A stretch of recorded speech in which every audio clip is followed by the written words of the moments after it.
In this video, you will learn how to calculate the ratio of the areas of a variety of different polygons. So to begin any ratio of an area problem, you're going to start by asking yourself 3 questions in this exact order.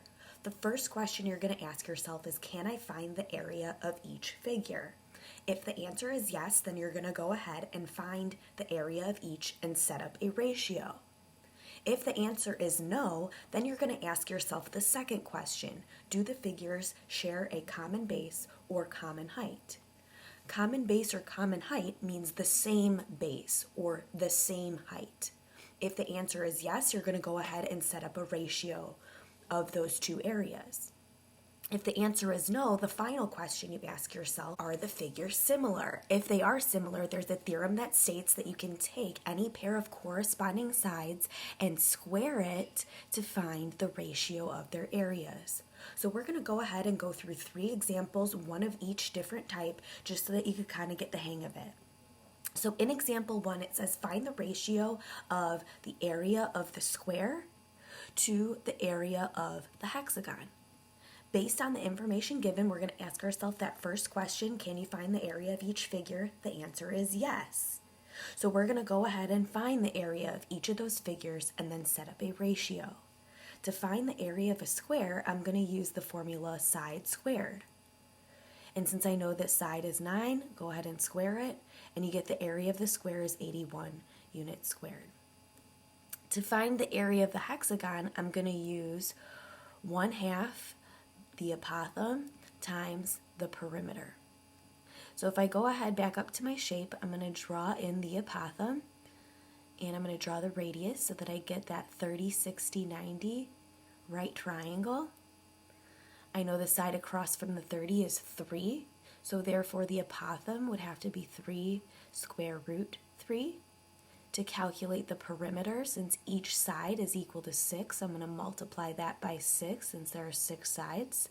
So the perimeter of this hexagon would be 36.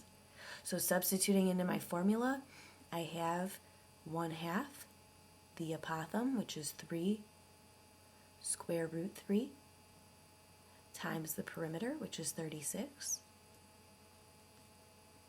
And then go ahead and simplify to get 54 square root 3. Now it asked me to find the ratio of the square to the hexagon, so make sure that the ratio of the square comes first, so that one should be on top of your ratio. So 81 over the area of the hexagon is 54 square root 3. Now always reduce your ratios.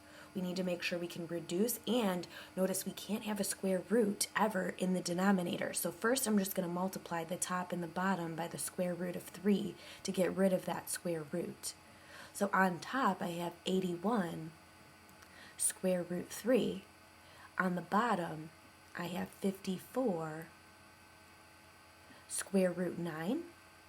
I know the square root of 9 is just equal to 3, so I have to do 54 times 3 on the bottom, and I get 162.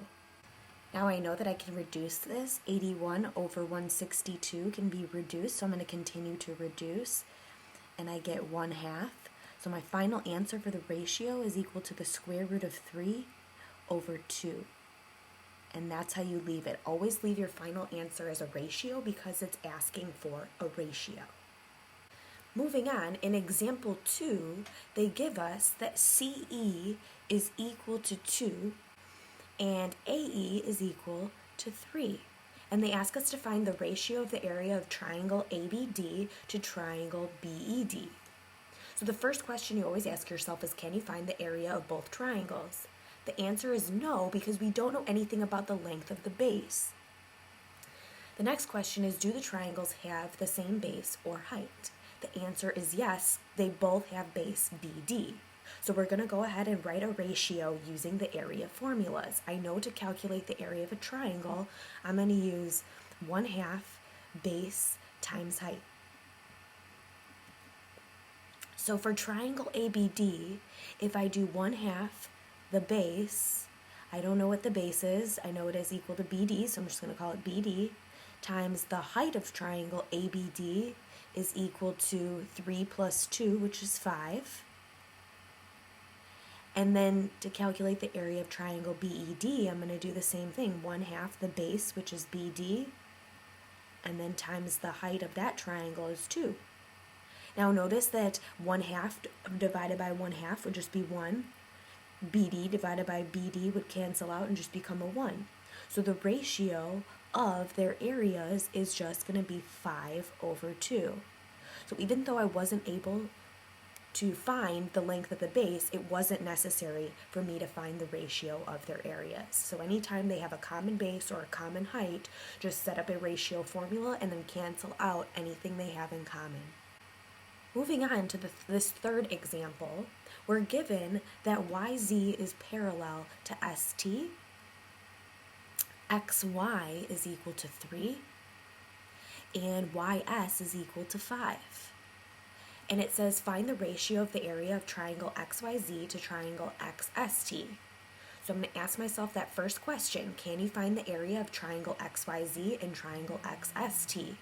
The answer is no, you can't find the length of the base or the height. So moving on to my second question, do triangle XYZ and triangle XST have the same base or height? The answer is no, because we don't know anything about the base or the height. So finally, my last question is, are triangle XYZ and triangle XST similar? The answer is yes, because if those lines are parallel and I look at this transversal here, I know that corresponding angles are congruent. I also know by the same reasoning, if I look at transversal XT, that these corresponding angles are also congruent. So those triangles are similar by angle. So I'm going to go ahead and use that theorem that says the ratio of any pair of corresponding sides is going to be equal to the ratio of their areas. So if I go ahead and I write out my extended proportion, I know that XY corresponds to XS in the other triangle, and then YZ corresponds to ST, and XZ corresponds to XT. So looking at these three ratios, which pair of corresponding sides do we have enough information for? The first one. So I'm just going to take those two corresponding sides because I don't know anything about the other sides.